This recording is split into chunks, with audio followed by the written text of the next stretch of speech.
Everyone, आज हम लोग बात करने वाले फिजिक्स में यूनिट एंड मेजरमेंट का एनसीईआरटी का एग्जाम्पल नंबर 1.5। तो चलिए हम लोग इस चीज़ को देखने वाले हैं।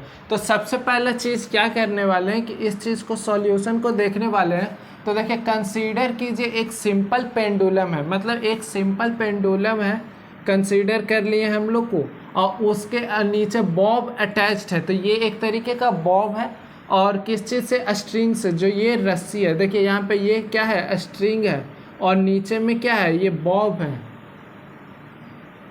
That oscillate under the action of the force of gravity, और इसके नीचे क्या लग रहा है, आपका ग्रेविटी लग रहा है। उसके बाद suppose that the period of oscillation of simple pendulum, देखिए सिंपल पेंडुलम का जो कि पीरियड है, जो कि डिपेंड किस किस चीज़ पे कर रहा है। तो यहाँ पे डिपेंड कर रहा है सबसे पहला चीज़ लेंथ पर, तो यहाँ लिखेंगे लेंथ। उसके बाद मास पर, तो यहाँ लिखेंगे मास। और तीसरा चीज़ एक्सेलरेशन ड्यू टू ग्रेविटी के ऊपर डिपेंड कर रहा है। तो यहाँ पे इस तरीके से कह सकते हैं कि ये टाइम पीरियड है जो कि लेंथ, मास और एक्सेलरेशन ड्यू टू ग्रेविटी पर डिपेंड कर रहा है। अब इसको बाद हम लोग को क्या कर रहा है कि डिराइव कीजिए टाइम पीरियड को using the method of dimension, और यहाँ पे आपको डिराइव करना है।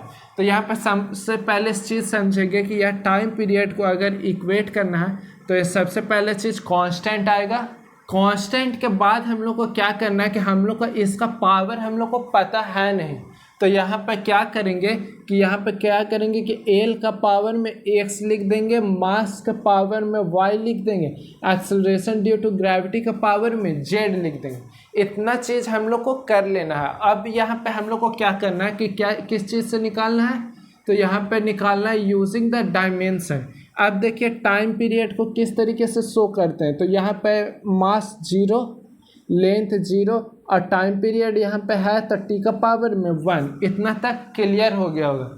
उसके बाद यहाँ पे के का तो के ही होता है, कोई यहाँ पे डायमेंशन नहीं होता, ये डायमेंशन लेस होता है क्योंकि के यहाँ पे कांस्टेंट है। के यहाँ पे क्या, कांस्टेंट। आप देखिए यहाँ पे लेंथ का पावर x है, तो यहाँ पे इस तरीके से करेंगे, l का पावर में x। उसके बाद मास है, तो यहाँ पे मास का पावर में y। आप देखिए यहाँ पे एक्सेलरेशन ड्यू टू ग्रेविटी है, तो एक्सेलरेशन ड्यू टू ग्रेविटी का होता है एल टी का पावर में -2, और ये दोनों का पावर में हो जाता है जेड। ये हो गया आपका। अब देखिए यहाँ पर क्या क्या चीज़ों को करना है। तो सीधा सीधा लिखना है, इधर एम का पावर में 0, एल का पावर में 0, टी का पावर में 1। इधर साइड क्या करना है कि लेंथ यहाँ पे x है, यहाँ पे z है, तो यहाँ पे लेंथ को इक्वेट करेंगे तो इस तरीके से x + z हो जाएगा। फिर यहाँ मास तो सिंपली यहाँ पे y हो जाएगा, और यहाँ पे एल तो चला गया, यहाँ t बचा, तो t का पावर में -2z यहाँ तक आ गया। अब इक्वेट यहाँ पे हम लोग को करना है।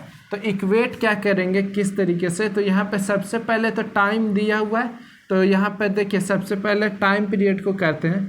तो t निकाल रहे हैं, तो यहाँ पे -2z = 1, तो यहाँ पर z = माइनस का 1/2 आ गया। z = क्या आ गया, माइनस का 1/2।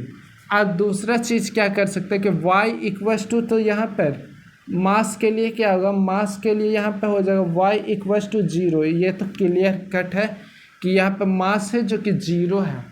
अब यहाँ पे देखिए लेंथ का क्या करा, x + z है, तो यहाँ पे लेंथ का लिखेंगे x + z = 0, x + z = 0 equate करने के लिए। अब देखिए x और यहाँ पे z का वैल्यू है -1/2, तो -1/2 = 0 होगा, तो x का वैल्यू हो जाएगा यहाँ पे 1/2।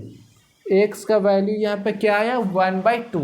अब देखिए ये तीनों चीज़ हम लोग को पता चल गया, तो यहाँ पे हम लोग पुट करेंगे t = k, l का पावर में x है, तो x का वैल्यू है हम लोग को पता है 1/2, तो यहाँ पे शो करेंगे इस तरीके से 1/2।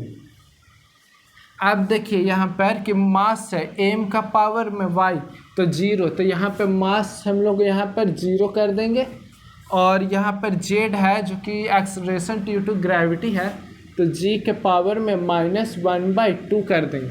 इस तरीके से चीज़ें आ गई है अभी तक। अब देखिए इसको शो करने का बेस्ट तरीका क्या होता है, टी इक्वल्स टू के एल का पावर 1/2 है, तो यहाँ पे इस तरीके से लिखते हैं अंडर रूट बाई एल, 1/2 को अंडर रूट कर देते हैं, और ये एक्सेलरेशन ड्यू टू ग्रेविटी है तो ये नीचे में आ जाता है अंडर रूट जी।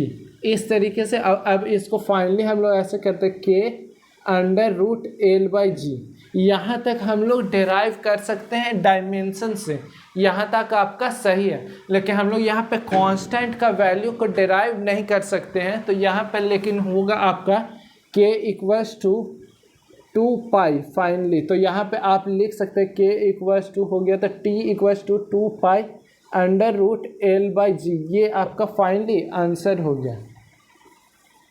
तो हम लोग किस तरीके से क्वेश्चंस को सॉल्व करते हैं ये आप देख चुके हैं। आपको इसको एक बार खुद से प्रैक्टिस करना होगा और आपको देखना होगा कि आपको आ रहा है कि नहीं।